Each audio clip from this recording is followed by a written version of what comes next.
রাষ্ট্র খাতের বাণিজ্যিক ব্যাংক, বিশেষায়িত ব্যাংক ও আর্থিক প্রতিষ্ঠান সহ সরকারি মালিকানার অংশীদারিত্ব আছে এমন প্রতিষ্ঠানের পরিচালক ও চেয়ারম্যান নিয়োগের নতুন নীতিমালা করেছে অন্তর্বর্তী সরকার। অর্থ মন্ত্রণালয়ের আর্থিক প্রতিষ্ঠান বিভাগ এই নীতিমালা জারি করেছে।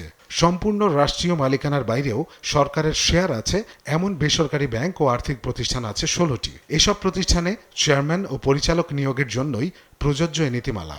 আর্থিক ও নৈতিকতার বিষয় যথাযথভাবে যাচাই বাছাই করে চেয়ারম্যান ও পরিচালকদের নিয়োগ দেওয়ার কথা বলা হয়েছে নতুন নীতিমালায়। ৪৫ থেকে ৭৫ বছর পর্যন্ত বয়সীরা পরিচালক পদে নিয়োগ পাবেন, তবে তারা প্রতিষ্ঠানের দৈনন্দিন কাজে অংশ নিতে পারবেন না। বিগত সময়ে রাজনৈতিক সরকারগুলো এসব পদে রাজনৈতিক বিবেচনায় নানা রাষ্ট্রীয় সংস্থার পরিচালনা পর্ষদে এমন ব্যক্তিদের নিয়োগ দিতেন যাদের ওইসব আর্থিক প্রতিষ্ঠানের কার্যক্রম সম্পর্কে কোনো অভিজ্ঞতা বা দক্ষতা থাকতো না। ভবিষ্যতের রাজনৈতিক দলের সরকার এলে তারা যেন তেমনটি আবার না করতে পারে, সেজন্যই সংস্কারের অংশ হিসেবেই এই নীতিমালা করা হয়েছে। কারণ অভিযোগ ছিল যে দলীয় সমর্থক, রাজনীতিক, এমনকি ছাত্র সংগঠনের নেতারাও ব্যাংক বিমার পরিচালক পদে নিয়োগ পেয়ে স্বার্থ সংশ্লিষ্ট তদবিরেই বেশি ব্যস্ত থাকতেন।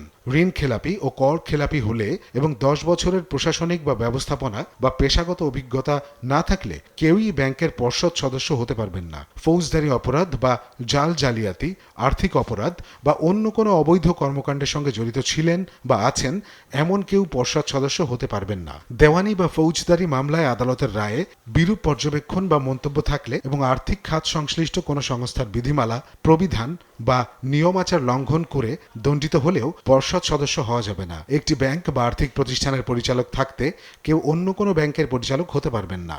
নীতিমালা অনুযায়ী আর্থিক প্রতিষ্ঠান বিভাগের সচিবের নেতৃত্বাধীন 6 সদস্যের বাছাই কমিটির নাম চূড়ান্ত করবে। চেয়ারম্যান নিয়োগের ক্ষেত্রে চূড়ান্ত অনুমোদন দেবেন প্রধানমন্ত্রী বা প্রধান উপদেষ্টা, তবে পরিচালক নিয়োগের চূড়ান্ত অনুমোদন দেবেন অর্থমন্ত্রী বা অর্থ উপদেষ্টা।